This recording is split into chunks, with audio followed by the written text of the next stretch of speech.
100 books, somewhere north of 30,000 pages. 100 years of bestsellers, gurus, and covers shouting about millions. I went through the entire personal finance genre, and here's what they'd never print on the jacket.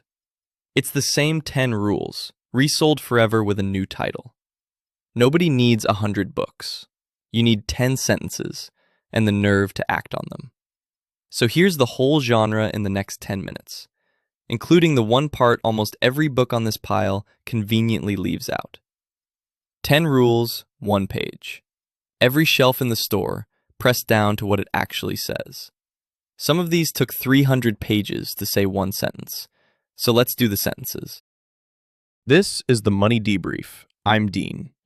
If you're like me, someone who wants to learn the real mechanics behind wealth building, not just hope that things magically improve, you're in the right place. Let's get into it. Rule 1 is the oldest sentence in money. 1926, the richest man in Babylon. A part of all you earn is yours to keep. Pay yourself first, before the rent, before the phone, before you feel rich enough to afford it. And make it automatic, because the millionaire next door found the real millionaires usually aren't the ones in the German cars. They're teachers and plumbers who moved money on payday, every payday, for 30 years. Wealth isn't what you earn. It's the gap between what you earn and what you spend.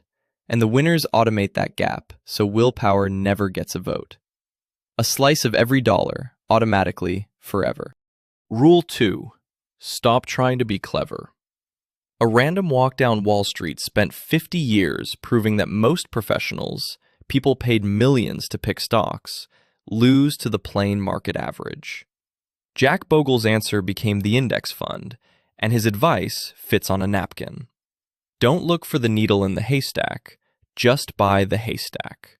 One cheap index fund, the whole market. Keep buying through good years and terrible ones, and give it decades. The simple path to wealth exists because that really is the entire strategy the smartest shelf keeps arriving at. Boring? Completely. That's the feature. Excitement is what the losing strategies charge for. Rule 3 is why the first two fail in practice. Benjamin Graham wrote that the investor's chief problem, even his worst enemy, is likely to be himself. And a shelf of Nobel Prize research backs him up. You feel a loss about twice as hard as a gain. So people buy when everything's euphoric, sell when everything's on fire, and manage to lose money in a market that went up. The psychology of money puts it plainly. Doing well with money has little to do with how smart you are, and a lot to do with how you behave. The biggest threat to your portfolio isn't a recession. It's you, at 2 a.m, with the sell button glowing. Don't build discipline. Build a system that doesn't need any. Rule 4 gets its own alarm bell. High interest debt is compounding, running in reverse.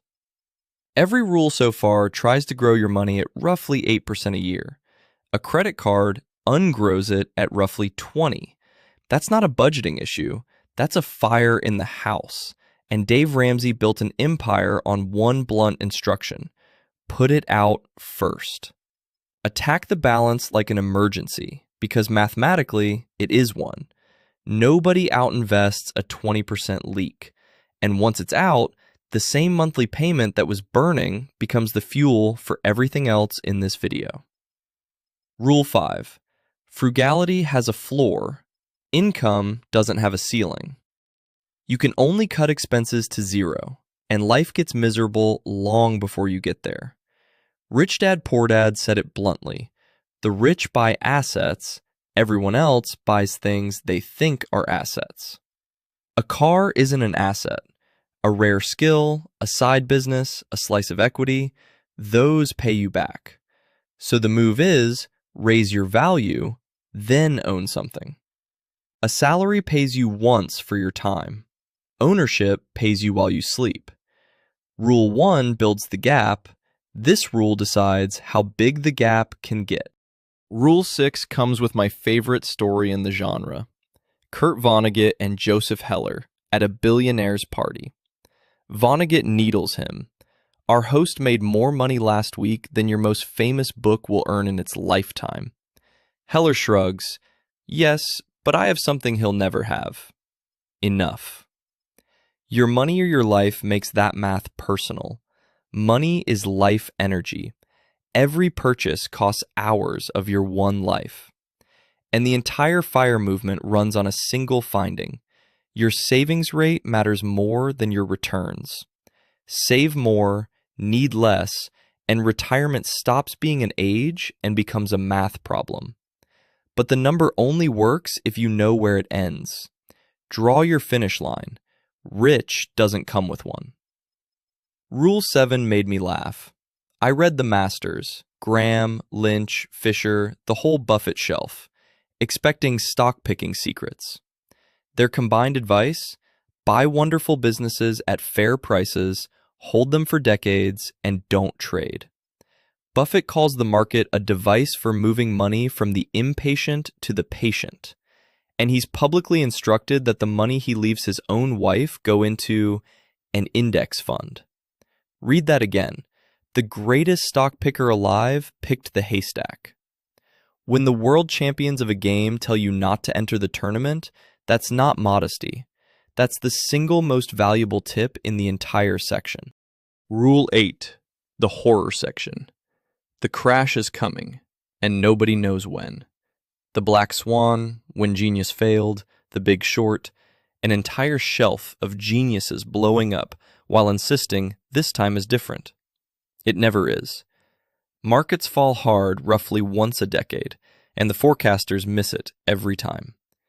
The rule isn't to hide. Hiding costs you the good years too. It's to build a plan that doesn't need a forecast. Cash for emergencies, so you're never forced to sell at the bottom. Diversification, so no single bet can end you. And zero positions that can take you to zero. You don't beat the storm, you outlast it. Rule 9, the mindset shelf. Honest review. Think and Grow Rich has sold over 100 million copies. And no, thinking about money does not compound. Most of the shelf is incense, but one nugget survives the fluff. Habits follow identity. The person who decides, I'm an investor, keeps investing through the boring months, and the boring months are where all the money is made. So skip the manifesting, keep the identity. Belief won't build your wealth. It just decides whether you show up for the 8 rules that will. Rule 10 is the one the genre forgets. The money is for a life. Die with Zero asks the brutal question, what exactly is the plan? Dying as the richest body in the graveyard. Happy Money shows where spending actually pays. Experiences over stuff and buying back your own time. Money is funded freedom, an instrument, not a scoreboard. You can run the first 9 rules perfectly and still lose if the life attached to the portfolio never gets lived. Save hard, invest boring, and then, this part's mandatory, spend some of it on being alive.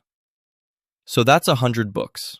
Pay yourself first, buy the Haystack, manage yourself, kill the debt, raise your income, know you're enough, don't trade, survive the crashes, keep the habit, and spend on living. 10 sentences. Now, the part the books leave out, the reason there are 100 of them.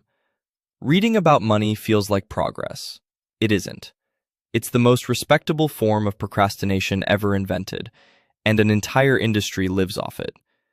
You don't need the 101st book. You already know what they know.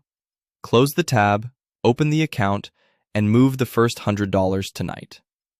That's the one chapter no bestseller can write, the one where you actually do it.